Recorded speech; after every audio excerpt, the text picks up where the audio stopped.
ایسی سہولت کے دور میں پیدا کیا. کل تک کپڑے دھلنے کے لیے لوگ دھوبی گھاٹ پر جاتے تھے, دریاؤں پہ جاتے تھے. پوچھو اپنی نانی دادیوں سے, ان بوڑھی عورتوں سے, رات کے 4-4 بجے اٹھ کر سر پہ گٹریاں لے کر کے وہ ندی پہ جاتی تھی.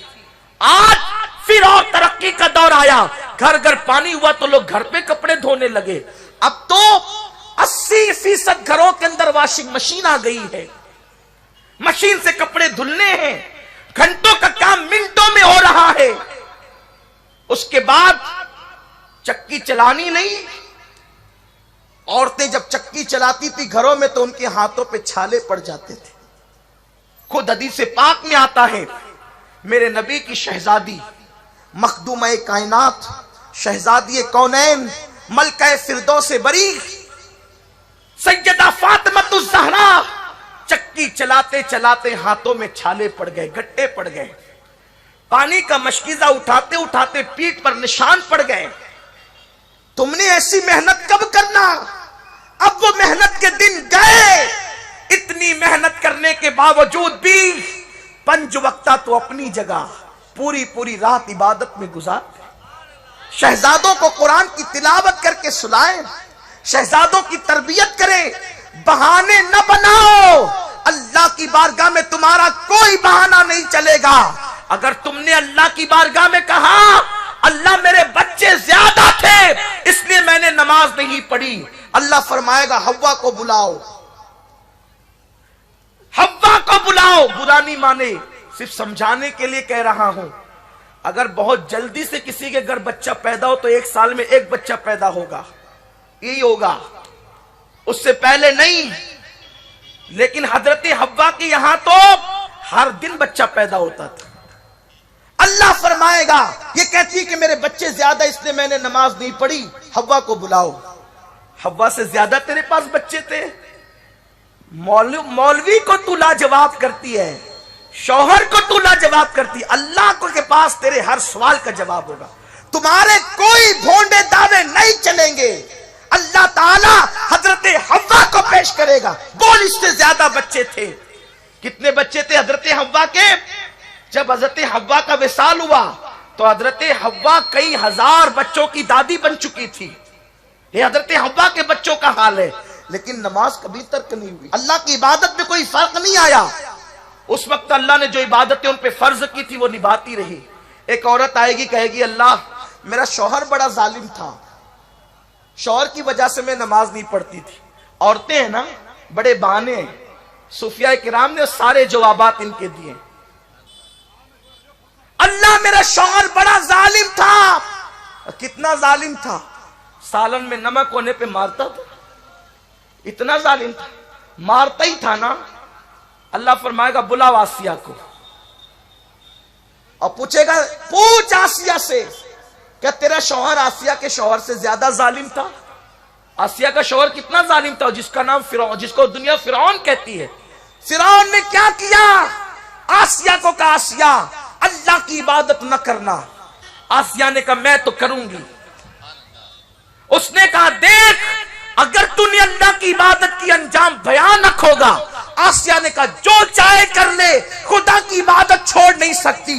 اس نے کہا پھر دیکھ انجام کیا ہوتا ہے. اس نے حضرت آسیہ کو ہاتھ اٹھا کر کے دیوار سے ٹیک لگا کے کھڑا کر دیا. آسیہ کے ہاتھ اٹھ گئے. روایتوں میں آتا ہے آسیہ کی ہتھیلی میں اس نے کیل ٹھکوائی, آسیہ کے سینے میں کیل ٹھکوائے, آسیہ کے گھٹنوں میں کیل ٹھکوائے, آسیہ کے پنجوں میں کیل ٹھکوائے, اور آخری میں آسیہ جس پیشانی سے سجدے کرتی تھی اس پیشانی میں اس نے کیل ٹھکوائے, اور ہر کیل ٹھکواتے ہوئے کہتا رہا اب بھی اللہ کی عبادت چھوڑ دے میں تجھے چھوڑ دوں گا. آسیہ نے کہا ایک جان کیا ہے, ہزاروں جان چلی جائے اللہ کی عبادت نہیں چھوڑ سکتی.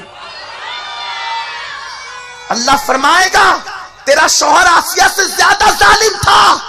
آسیہ کی یہی استقامت ہے, آسیہ کی یہی سجدے سے محبت ہے, آسیہ کی یہ اللہ سے محبت ہے کہ اللہ رب العزت نے اپنے محبوب سے کہلوایا کہ جنت میں جب آسیہ داخل ہوگی تو اللہ تعالیٰ آسیہ کا نکاح ہمارے آقا سے فرمائے گا.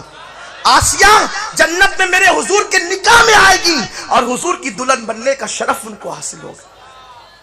جو ازواج ہے وہ تو رہے گی لیکن کچھ اور بھی بڑھے گی، جیسے حضرت آسیہ حضور کے نکاح میں آئے گی، حضرت مریم بھی حضور کے نکاح میں آئے گی، اس طرح سے کچھ عورتوں کا ذکر آیا ہے۔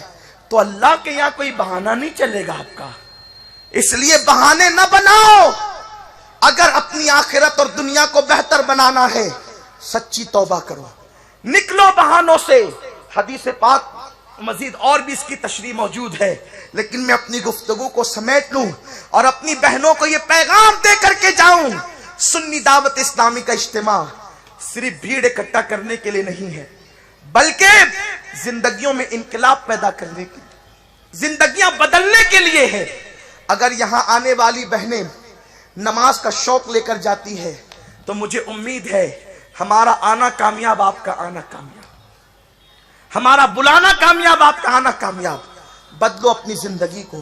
اور ایک بات بتاؤں، جب ماں نماز پڑھے گی نا تو اولاد کو نہیں کہنا پڑے گا نماز پڑھو، اولاد خود بخود نماز کی پابند ہوگی۔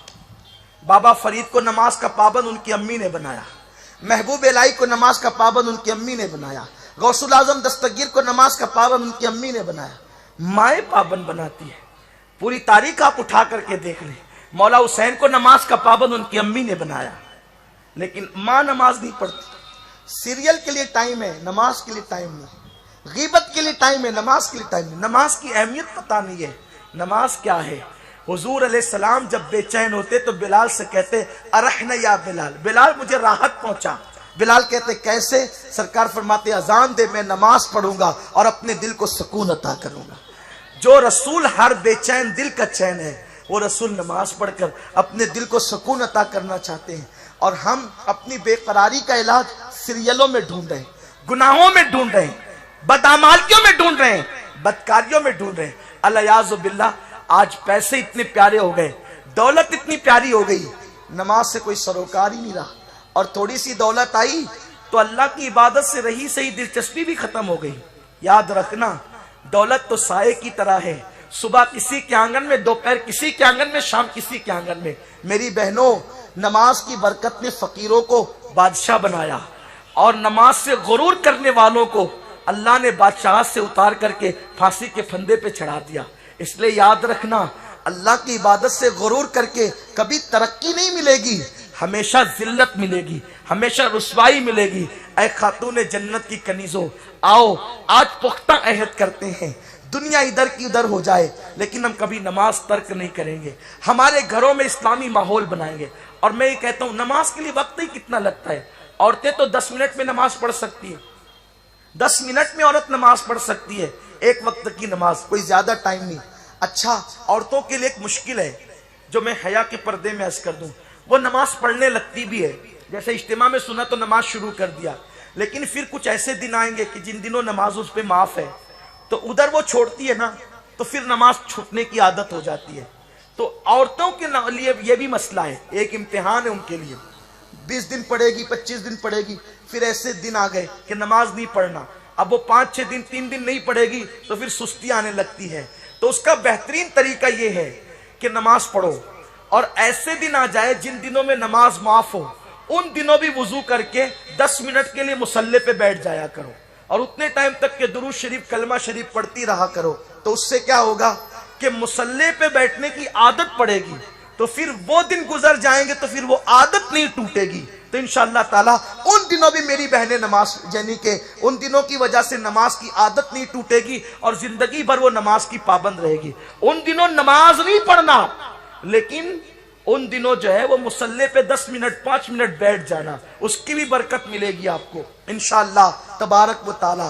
اور بچے جب ماں کو سجدہ کرتے دیکھتے ہیں تو بچپنے سے وہ مصلی پہ گرنے لگتے ہیں، اور اس کی برکت سے ان کے اندر نماز کا شوق پیدا ہوتا ہے۔